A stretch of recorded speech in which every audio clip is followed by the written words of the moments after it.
First, I don't have confidence in the budget. In fact, when I saw the PowerPoints of the presentation of the budget, I know that there is nothing new. It is purely elitist budget year in, year out.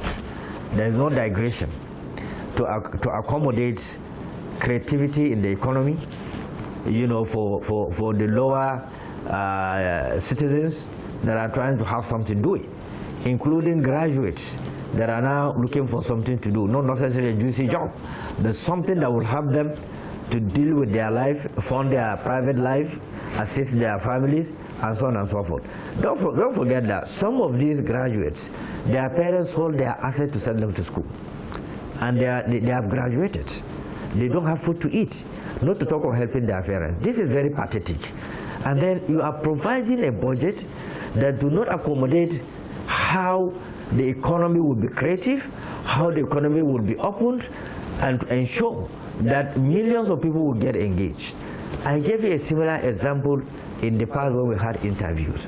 I said there are two sectors that if government provide funding and funded it, not just in the budget and approve the budget, but ensure the liquidity is available for operational purposes of two sectors, which are key and have large quantum of citizens to accommodate and engage them. I mentioned about the fashion industry, which is one of the biggest sectors. If developed, if supported, it will take a lot of people out of the streets.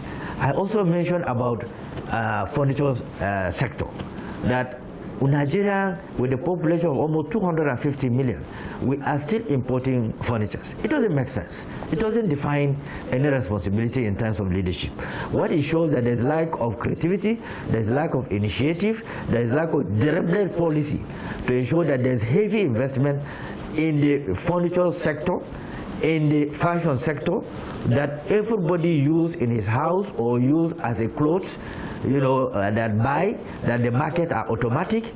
You can imagine that we train our furniture finishers into excellent finishing, and we have some of the best wood in Nigeria.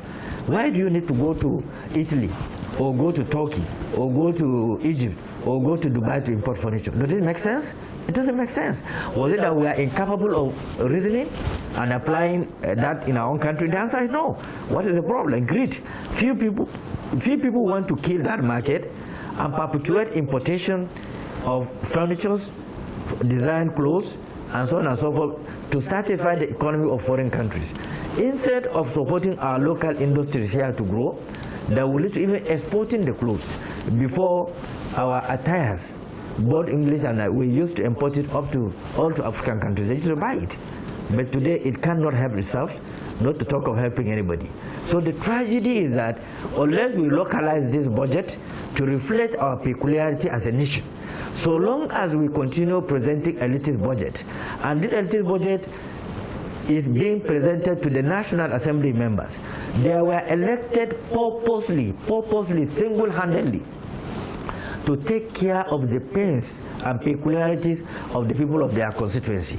But they end up endorsing every document submitted by executive, by whatever protocol they have established, not mindful of citizens that are at the receiving end, not mindful of the fact that their elected members find it difficult to visit their constituency right now because of course, of our ravaging poverty, insecurity that is making everybody to feel unsafe. So these are trajectories that will make government, when submitting budget, to change the direction from the other primitive direction of everything elite. Up to today, go and check as investigative journalists. We have not still yet implemented to fullest 2023 budget, up to today. And I can tell you, go and find out, there are ministries that are not even paying salaries. Yet we are borrowing money. So these are things that government think nobody have access to these information. But go to the agencies, they will tell you they have not been paid for a couple of months. And now you have increased salary and allowance to 70,000. Tell me any ministry that is implementing it.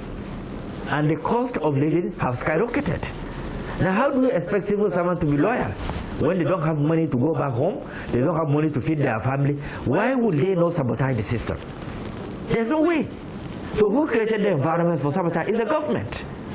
It's the government. So the stealing, the looting, the barbarism will continue. Because the ability of the government to tie it up and reduce it and ensure that there are policies that have human face that will complement the situation, they are not looking into that. Look at the transportation sector. We have had day one, from the very day they were going to remove the subsidy, that there will be a lot of buses on the ground to complement the high cost of transportation. I don't know if you have seen one or you are using one anywhere. So how many years does it take? Even if they are going to be manufactured, they would have been manufactured and imported into Nigeria by now.